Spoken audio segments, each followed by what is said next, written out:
There's another paid request for Movie Guy 2005. Thank you so much for that. For those interested in requesting any type of videos, random thoughts, streams, commentaries, video game playthrough for an hour or full playthrough, whatever the case may be, feel free to send it either directly to my PayPal. I do have a Cash App as well. Links are down below in the info box. I will get to it as soon as I possibly can. To be any movie review, re-review, video game playthrough, random topic, tier list, commentary, whatever the case, and we'll do it as soon as I can. Even for bullshit like this. Because this movie was bullshit. That's why I'm pissed. I'm not pissed at Movie Guy for requesting it. Thank you for your kindness. I'm pissed at this movie. This movie fucking is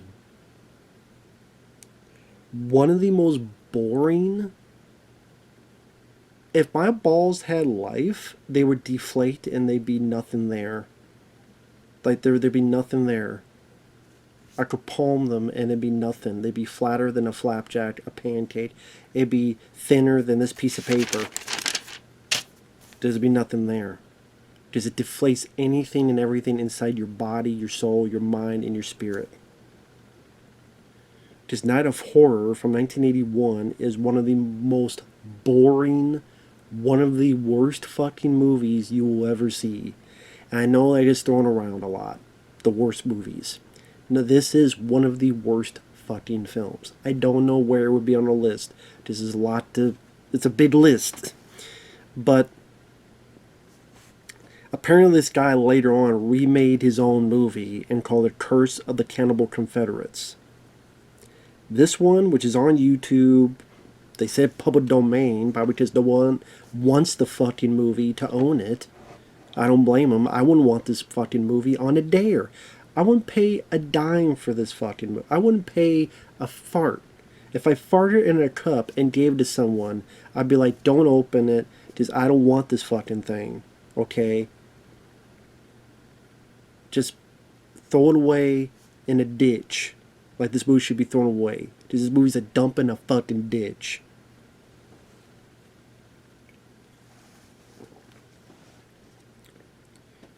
I love how the opening is this big text based on it. It's not based on anything. It's based on someone's idea of a joke. To make this a movie is a joke. It ain't based on shit. Unless a pile of shit grew to be an anthropomorphic being and decided to write a script. And had shit for brains, obviously, so this is all they could wrote. And write and writ. I like a writ of attorney to sue these motherfuckers for my time wasted. But during the text it says it's designed to be entertaining. Bullshit, my dick. There ain't nothing entertaining. False advertising. There's nothing entertaining about this fucking film. Designed to be entertaining. By what? Incessant talking and incessant driving. The movie. Night of Horror, there's no horror in the fucking film. There's no one dies in the film. There's no bloodshed in the film. And the Confederate ghosts are not bad guys. The only horror is your fucking soul asking you, what the fuck you doing with your time? There's the horror.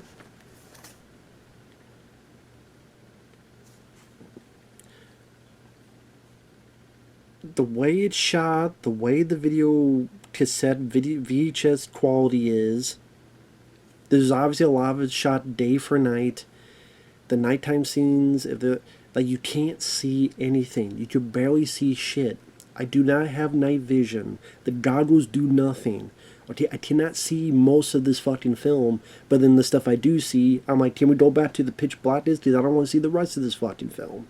And to say film is putting a lot of bits into film in this hour, and thank God it's only an hour and 12 minutes. If this was 2 hours, it would have been way worse. And it's still dog shit. So the ghosts talk about how hatred and fear ruled our lives and our hearts and caused our own death. This movie will cause my death if it don't get over soon. And, you know, for this hour and 12 minutes, thank God we have the time for someone to go through a door and take like 15 fucking minutes to do it.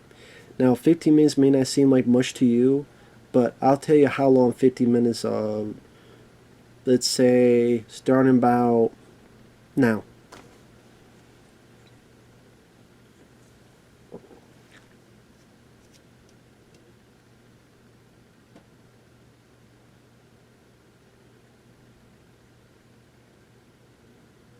Exactly. Exactly. It took them that long to go through a fucking door.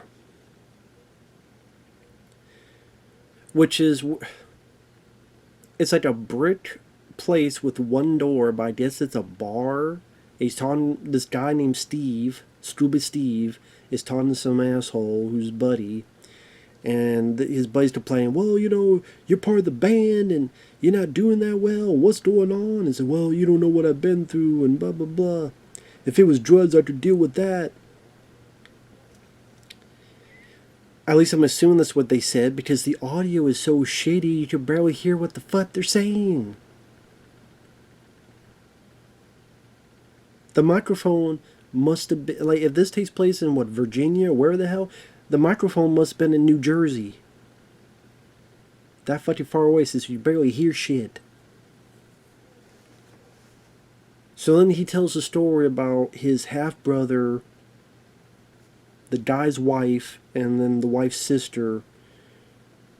Those three and Steve, Scuba Steve, did a camper, and they're going to go to him and his half brother, their dad's funeral, and maybe sell this cabin. What you don't use for money? Well, chocolate milk and batteries. That's the dialogue. I don't know what the fuck chocolate milk and batteries have to do with money De Niro. I mean,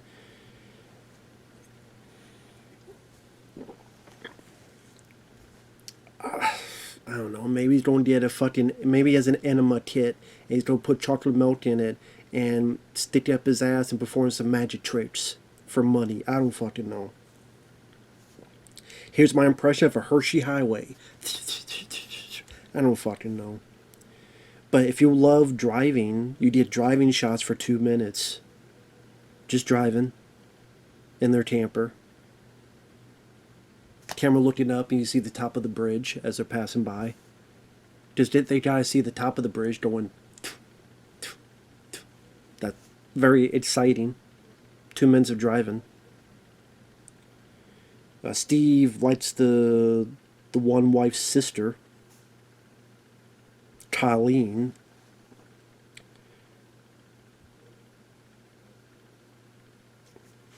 Sometimes the two brothers, half brothers, argue about the dad who left both of these families. They need more driving. Then supposedly they hit someone, but we don't see who they hit, and the person they hit is no longer there. Usually you would be having someone driving, they look, you see a figure in the road, they try to swerve, and then either the camera gets close to the person that's on the road. No, it's literally the camper stops, people get out, the lead narrates, I wasn't going to get out. And you know how it's usually show, don't tell? This is tell, don't show. That's what this movie is. Tell, don't show. I'm going to tell you, and tell you stuff, but I'm not going to show you anything. Oh, there's this guy on the road, but he's no longer there. We don't see any of this. Just take your word for it. So then they're driving some more, and the muffler screws up. Colleen, the girl who our lead Steve has a bit of the perverted thoughts for, she, I guess, is within the spirit asshole and they can't see us. Let's do a seance. I like how the other guy is like, okay, we could get it done in an hour. Because it's just so nonchalant. Yeah, why not do a seance? If we could get it done in an hour, sure, we could do it. So ghosts appear from back to the days of the Civil War. And they talk. Slow, with a warble. Like they're trying to talk like this, that you can't understand what they're saying. So, yeah. And incessantly talking about their unit I'm like, suck my unit. But they're talking about what happened in the Civil War and what happened to their leader, Captain fucking Boomerang, Captain Howdy fucking Doody for right here. Drones on and on for, I swear, 7 to 10 minutes. There's a fucking scene where they show like a flashback to the Civil War. I'm like, okay, this is how this movie came to be. This director, I don't give a shit about looking up his name because he ain't worth it. Because he didn't make it worth my time. I'm not going to waste my time looking up his fucking name. He, somewhere where he lived, there was a Civil War reenactment, which goes on for like 10 minutes.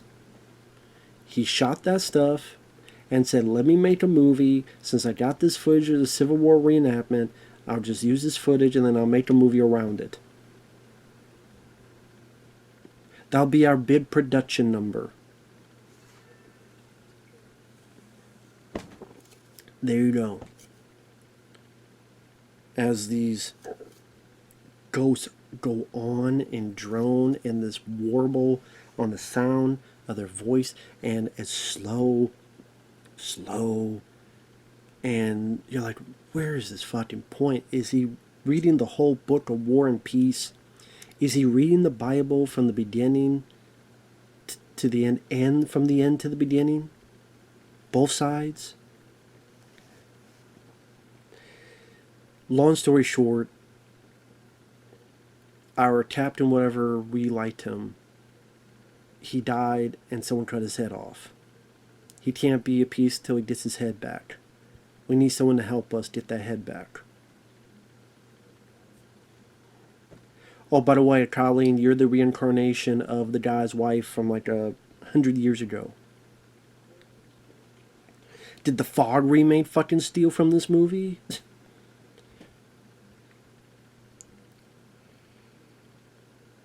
So, in almost pitch blackness, because I couldn't see what the fuck was going on, thankfully we're told they went to a church and they went to a graveyard and they dug something up.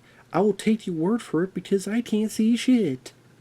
Again, I'm sorry, I didn't get the memo that I needed night vision goggles to watch your movie. I forgot the memo. I guess I left it in my other pants. They find the severed skull. Everything's fine. Thank you. They get the fuck out. And then we go back to the guy, Steve at the bar saying, oh yeah, the one girl left and she's now really into spiritualism.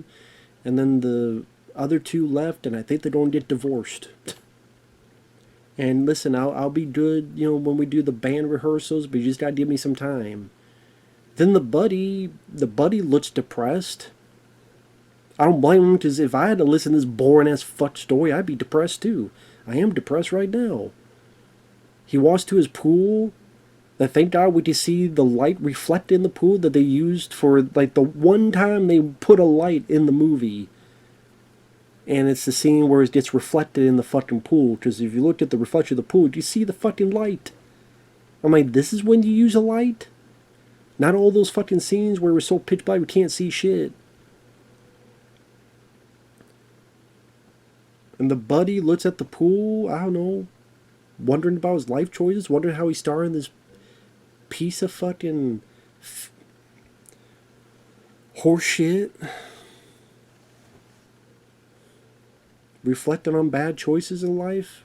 How did it come to this? Where did I come from? Where did I go? Cotton Eye Joe? I don't fucking know. And there's Night of Horror. Which is bullshit because there's no horror. A bunch of ghosts whining and complaining and needing help is not horror. To watch this film without the fast forward button is horror. I swear, if it's on YouTube, if you do the playback on the 2, because I tried this, it still goes on forever. And it's only an hour and 12-minute movie.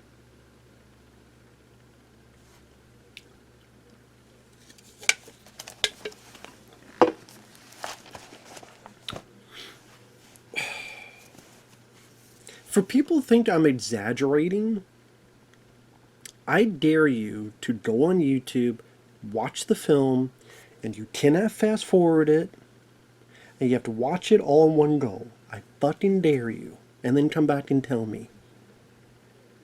Horrible sound that you barely hear what they're saying. Horrible video quality so you can barely see what you're supposed to be seeing. There's really no, I mean, other than them driving, being in the woods, and seeing some whiny ghosts. That's the movie. That is the movie. That's the entire fucking film. So where's the horror? What was meant to be the horror in the story? There are no bad guys. There are no villains. No one dies. There is no horror. I guess the director realized this because he remade his own film called Curse of the Cannibal Confederates and actually put, oh, some people getting killed and guts being ripped out. It still looks like a shitty movie, but I guess the guy realized, oh, I better make a horror film out of this.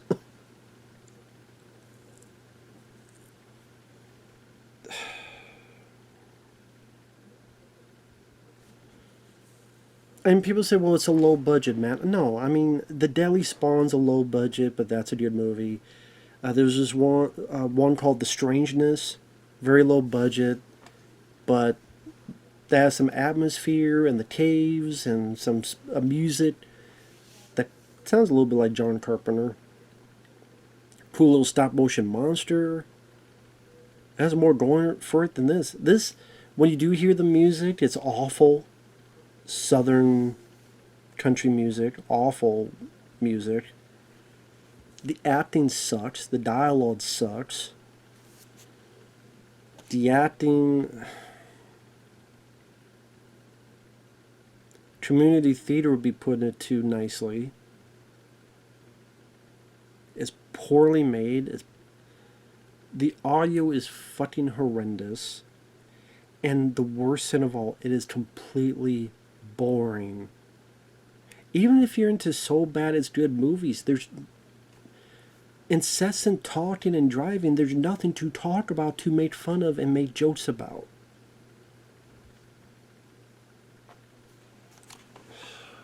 It's a fucking movie, man.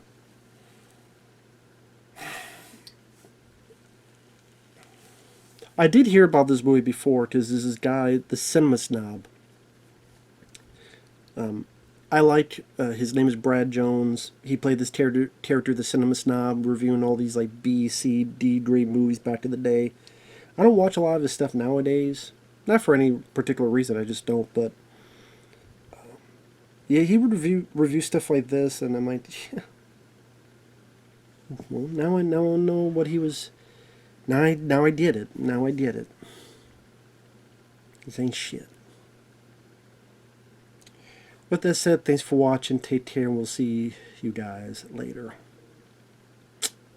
Bye-bye.